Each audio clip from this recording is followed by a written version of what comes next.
Good morning, students. Very good morning. So with the continuity of classification and tabulation, in this video I would like to brief you some of the important frequently asked questions. So let us start without wasting much time. Look at here. What is bivariate frequency distribution? Already you know the definition of frequency distribution, right? A systematic arrangement of values of a variable with corresponding frequencies called as a frequency distribution. And we have seen the types also: discrete frequency distribution and continuous frequency distribution. Now here, bivariate frequency distribution. Bivariate, here only we can say clearly that related with two variables. Clear?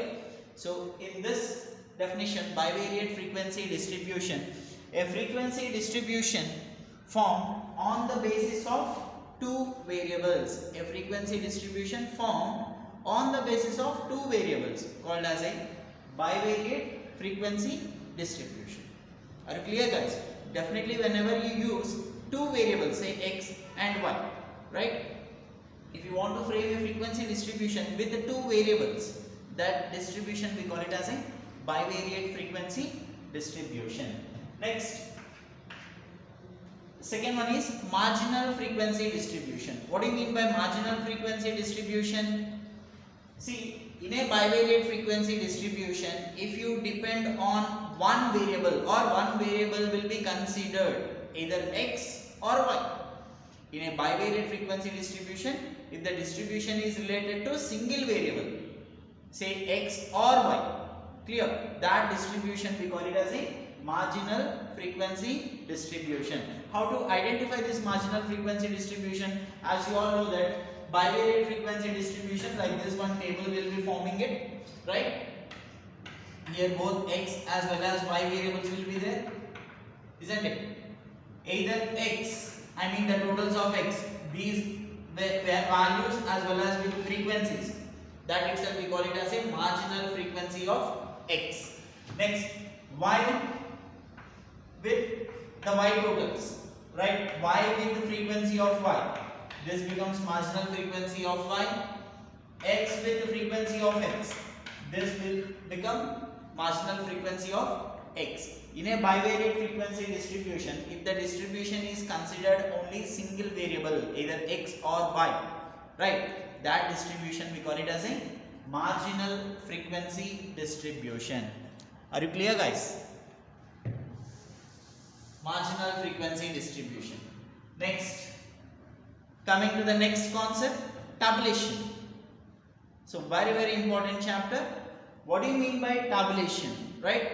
A systematic arrangement of values or a systematic arrangement of classified data into rows and columns.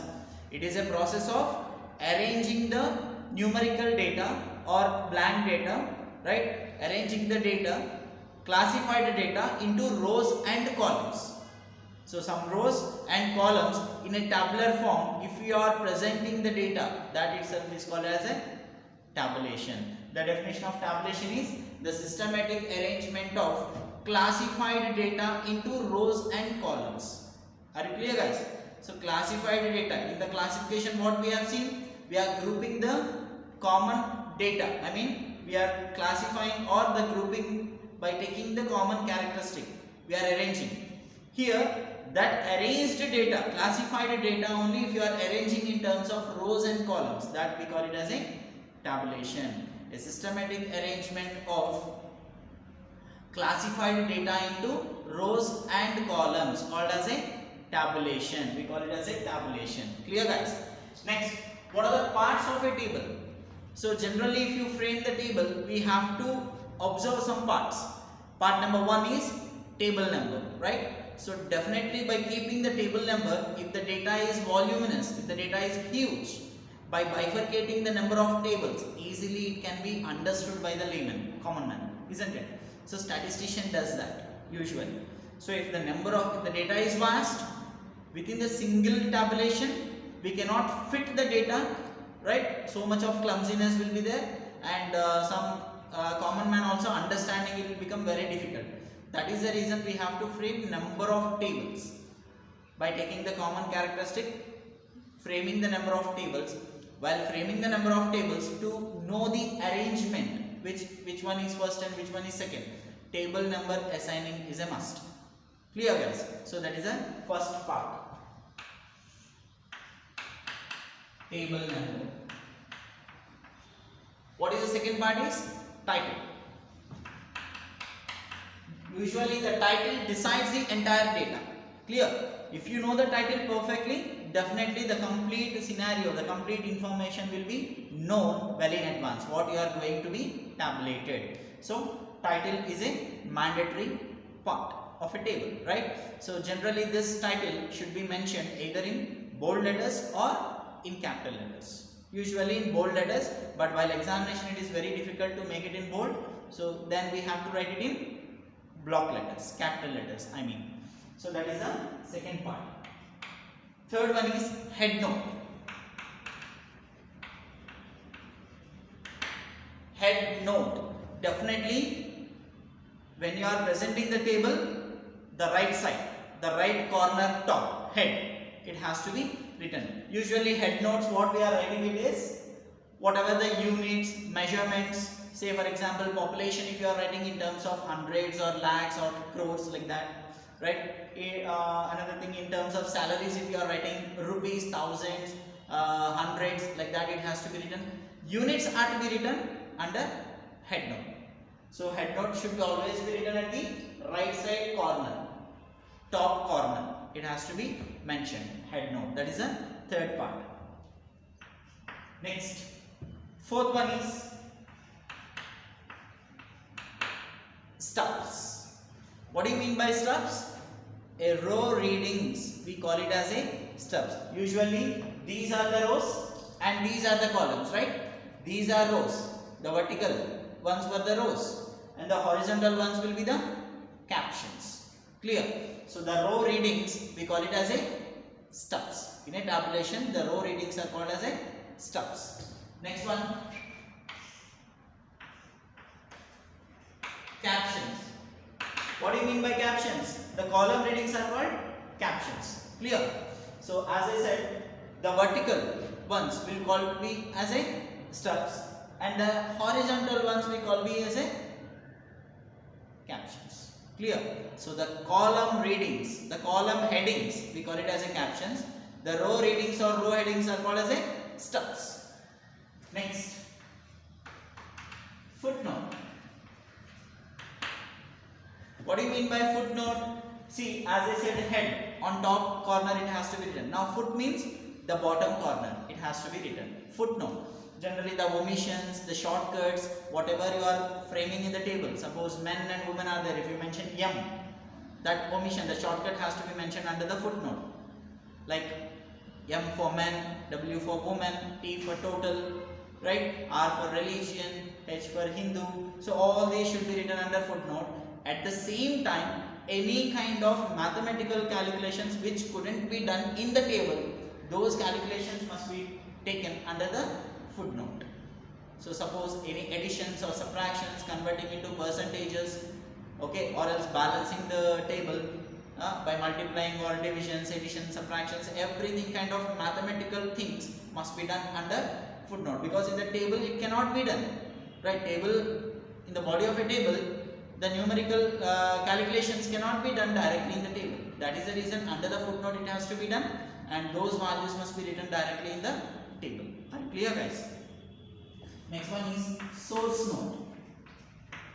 Source, area, where the data has been collected, right? Suppose if you are writing about the population of students in a college, where these records we have got from the college administration records. Suppose about government population or something, production, something we are making it from the government records, it has to be written. So where the data has been collected, that area, location has to be taken under as a source node. Clear, guys? And finally, the body of a table.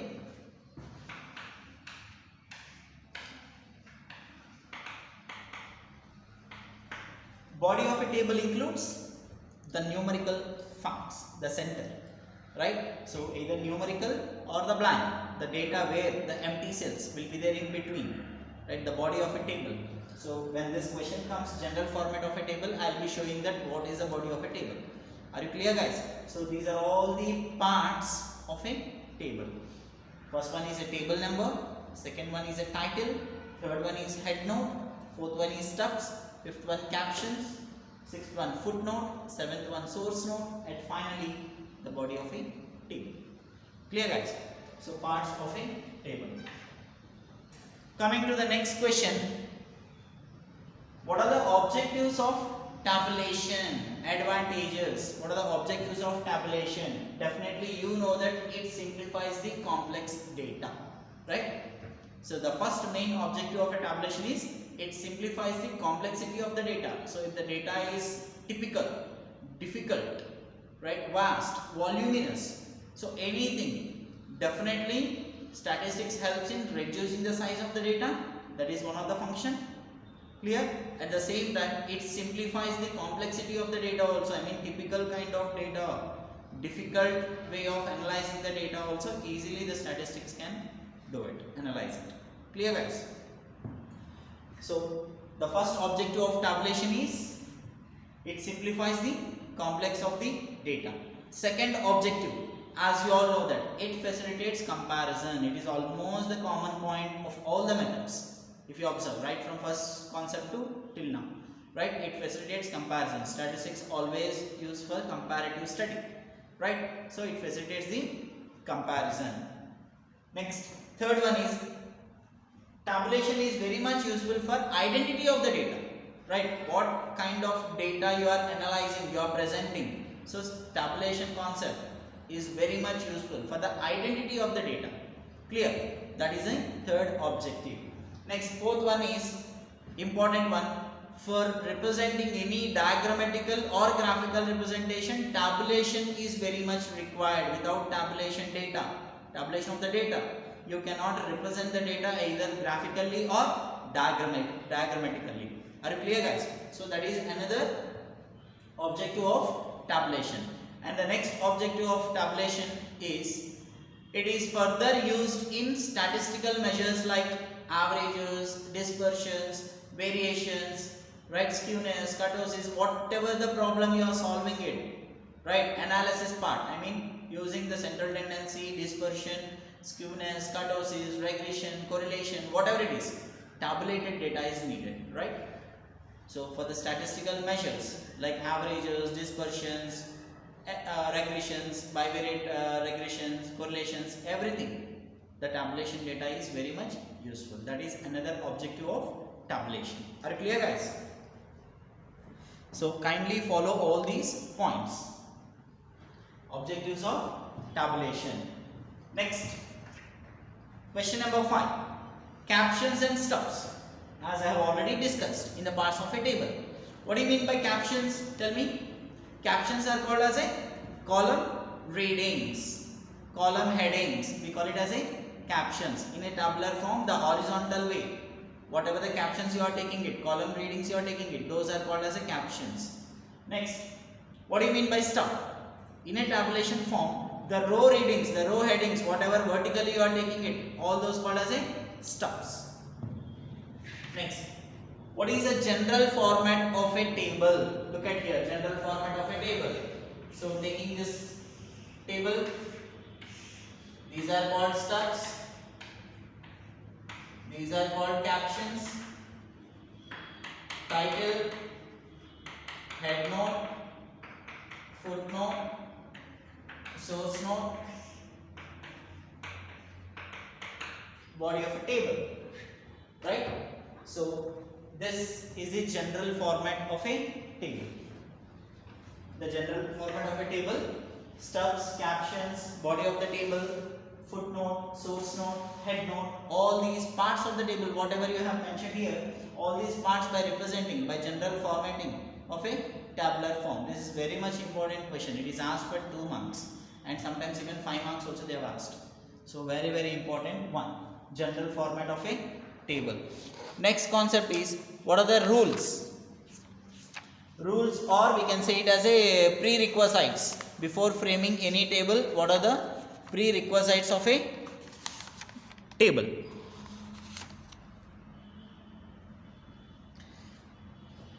So first one is, whenever you are framing this table, we need to follow some general rules.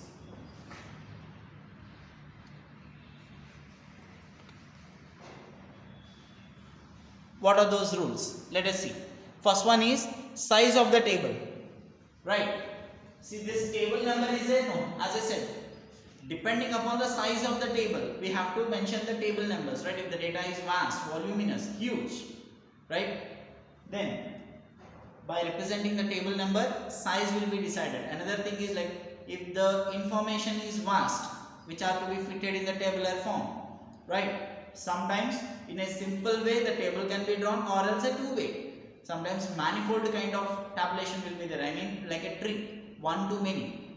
So in such cases we have to decide the size of a table, right? If you do not decide the size of a table, so entire information may become clumsy and we couldn't able to identify what is for what. Clear? So size of the table has to be decided always. Next, logical order.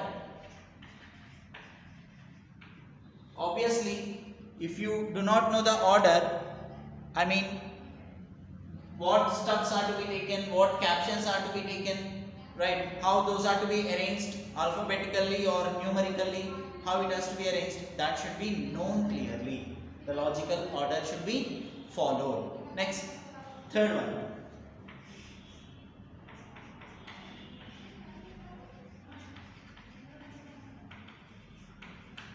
So data should not be overloaded. That is what the size, right? So size decides how the data has to be framed, how the tabulation has to be framed, as well as how many tables are to be formed. Everything will be decided depending upon the data. Here, what is the meaning of this one? No overloading. That is nothing but all the information we should not dump in one single table if the data is vast. Clear, guys?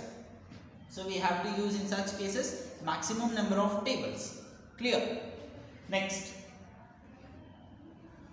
it should be complete in all respects. So we cannot avoid anything in tabulation. So entire data must be taken, the complete information with all respects has to be taken into consideration. Next one is, no cell should be kept blank. So whenever you are framing the table, no cell should be kept blank. Either you have to keep not applicable NA or one ditto or dash kind of things, right? One more thing is like dittos should not be used. Remember this. So no dittos should be applied. Ditto marks should not be used. They may confuse with row or column. Clear, guys? So no ditto. That is one more. And no blank should be kept alone. Right? Either you must put not applicable NA or into marks or dash. Clear? Next one is, miscellaneous columns can be provided for presentation of ratios, percentages of the data. So you can frame another one miscellaneous column also, right, in the table. Or else, as I said, that under the footnote it can be done.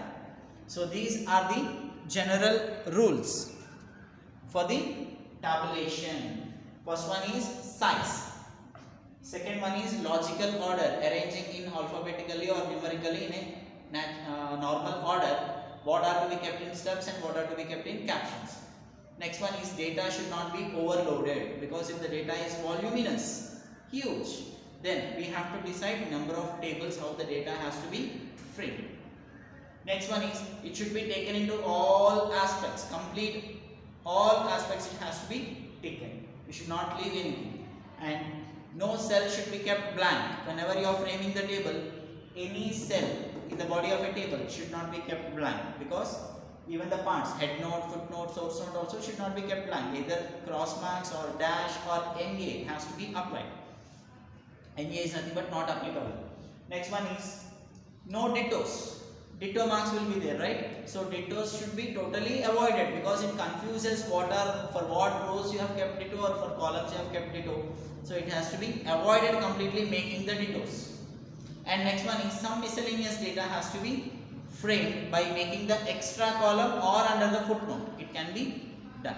So these are the prerequisites to frame the table, or we can say it as a rules also. Coming to the last one, types of table. So generally there are three different types. One is simple or one way. Next one is two way. Last one is manifold. You know the meaning. So simple or one way means just for one row, captions will not be there, right? Rows framing the data, or captions framing the data in a singular form. If you are framing, that itself is a simple tabulation or one way tabulation. Next one is two way. Two way means suppose population, in that population again men and women bifurcating, right? Religion, in that under Hindu, Muslim, Christian bifurcating. So this way is called as a two way.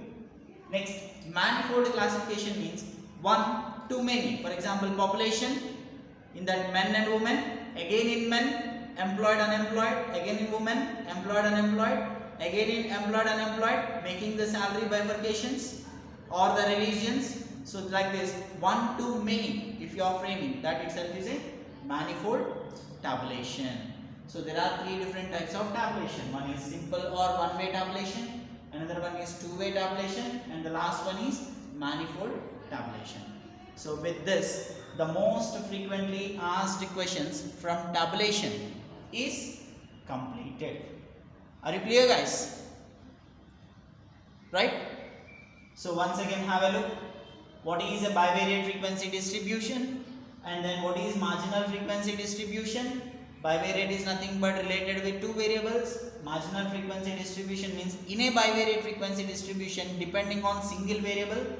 Next one is a tabulation. Tabulation is nothing but systematic arrangement of classified data into rows and columns.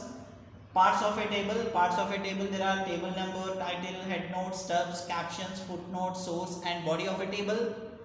Objectives of tabulation. What are the objectives of tabulation? First one is it simplifies the complex of the data. Second one, it facilitates comparison. And the third one is for representing any diagrammatical or graphical representation, tabulation is very much needed. And the fourth one is for any statistical measures like average, dispersion, skewness, kurtosis, and then bivariate data, any kind of information, tabulated data is needed, right? And next one is it follows trends and tendencies also. Next, what are stubs and captions? Stubs are nothing but the row readings, the vertical row readings, we call it as a stubs. Captions are nothing but the column headings, horizontal column headings, we call it as a captions. Next, what is the general format of a table? Look at there, I have given the table there, general format by making all the parts, title, table number, head note, stubs, captions, body of a table, source note and footnote. Next, general rules of tabulation. First, deciding the size, if the data is vast, making the number of tables or fitting the data exactly, which will be understood by the common man. Next, logical order, which has to be arranged either alphabetically or logically it has to be arranged. Next one, data should not be overloaded much and complete all the aspects it has to be framed, and no cell should be kept blank and no dittos because it confuses where the row and column decides the ditto. And the last one is miscellaneous data. Miscellaneous data, definitely we have to frame extra column or else under the footnote it can be drawn. Next, coming to types of a table.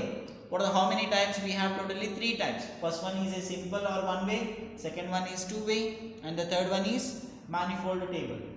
Single way in the sense with only one characteristic if you are representing the table, that itself is a simple or one way, only with one characteristic if you are representing the table.